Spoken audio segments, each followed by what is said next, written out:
Assalamualaikum warahmatullahi wabarakatuh. Perkenalkan, nama saya William Tri Irma Suryani dari Prodi D3 Manajemen Pajak NIM 18233113. Baiklah, di sini saya akan mempresentasikan atau menjelaskan materi minggu kelima.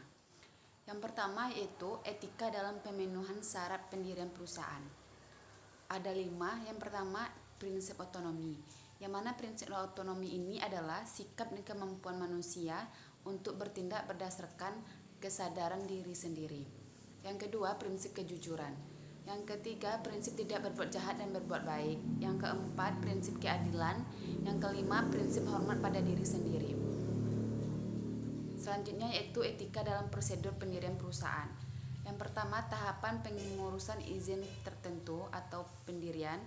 Bagi perusahaan skala besar, hal ini menjadi prinsip yang tidak boleh dihilangkan demi kemajuan dan pengakuan atas perusahaan yang bersangkutan. Hasil akhir pada tahapan ini adalah sebuah izin prinsip yang dikenai dengan letter of intent yang dapat berupa izin sementara, izin tetap hingga izin perluasan. Berikut adalah dokumen yang diperlukan sebagai berikut. Yang pertama, tanda daftar perusahaan atau TDP. Yang kedua, nomor pokok wajib pajak atau NPWP. Yang ketiga, bukti diri. Selain itu, terdapat beberapa izin perusahaan lainnya yang harus dipenuhi. Yang pertama, surat izin usaha perdagangan yang diperoleh melalui Departemen Perdagangan. Yang kedua, surat izin usaha industri diperoleh melalui Departemen Perindustrian. Yang ketiga, izin domisili. Yang keempat, izin gangguan. Yang kelima, izin mendirikan bangunan. Yang keenam, izin dari Departemen Teknis. Yang kedua, itu tahapan pengesahan menjadi badan hukum. Tidak semua badan usaha mesti berbadan hukum, akan tetapi setiap usaha yang memang dimaksudkan untuk ekspansi atau berkembang menjadi berskala besar, maka hal yang harus dilakukan untuk mendapatkan izin atas kegiatan yang dilakukannya tidak boleh mengabaikan hukum yang berlaku. Yang ketiga yaitu tahapan penggolongan menurut bidang yang dijalani. Badan usaha dikelompokkan ke dalam berbagai jenis berdasarkan jenis bidang kegiatan yang dijalaninya. Berkaitan dengan bidang tersebut, maka setiap pengurusan izin disesuaikan dengan departemen yang membawahinya seperti kehutanan, pertambangan, perdagangan atau pertanian dan lain-lain. Selanjutnya itu tahapan mendapatkan pengakuan.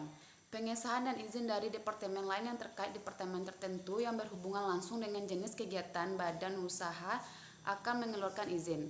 Namun, di luar itu, badan usaha juga harus mendapatkan izin dari departemen lain yang pada nantinya akan bersinggungan dengan operasional badan usaha. Misalnya, Departemen Perdagangan mengeluarkan izin pendirian industri perbuatan usaha, misalnya departemen, atau obat berupa siu. Maka sebagai kelanjutannya, kegiatan ini harus mendapatkan sertifikasi juga dari BPOM, izin gangguan atau HO dari Dinas Perizinan Izin Reklame. Materi yang ketiga yaitu etika dalam pemilihan lokasi pendirian perusahaan. Teori lokasi adalah suatu ilmu yang mengkhususkan analisanya pada penggangguan konsep space dalam analisa sosial ekonomi. Teori lokasi industri adalah suatu teori yang dikembangkan untuk memperhitungkan pola lokasi kegiatan ekonomi, termasuk di dalamnya kegiatan industri dengan cara konsisten dan logis. Teori lokasi seringkali dikatakan sebagai pondasi dan bagian yang tidak terpisahkan dalam analisa ekonomi regional. Peranan teori lokasi dalam ilmu ekonomi regional sama halnya dengan teori mikro dan makro pada analisa tradisional. Penerapan ilmu menentukan tempat atau lokasi banyak dikaji oleh para perencana wilayah dalam kegiatan industri. Banyak teori lokasi yang digunakan untuk menentukan lokasi industri. Pengambilan keputusan untuk memilih lokasi merupakan kerangka kerja yang prospektif bagi pengembangan suatu kegiatan yang bersifat komersial, yaitu pemilihan lokasi-lokasi yang strategis, artinya lokasi itu memiliki atau memberikan pilihan-pilihan yang menguntungkan dari sejumlah akses yang ada. Semakin strategis suatu lokasi untuk kegiatan industri, berarti akan semakin besar peluang untuk meraih keuntungannya. Materi yang keempat yaitu hubungan etika dalam pendirian perusahaan dengan perpajakan.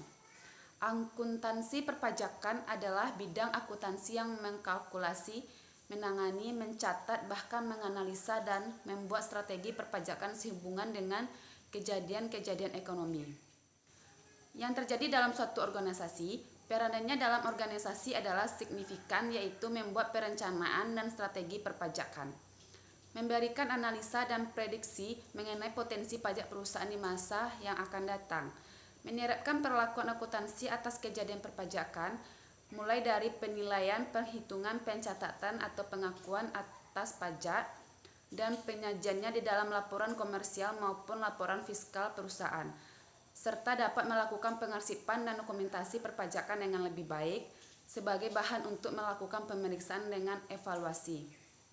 Baiklah, hanya itu yang dapat saya sampaikan atau saya jelaskan. Kalau ada kata-kata saya yang salah, saya mohon maaf. Assalamualaikum warahmatullahi wabarakatuh.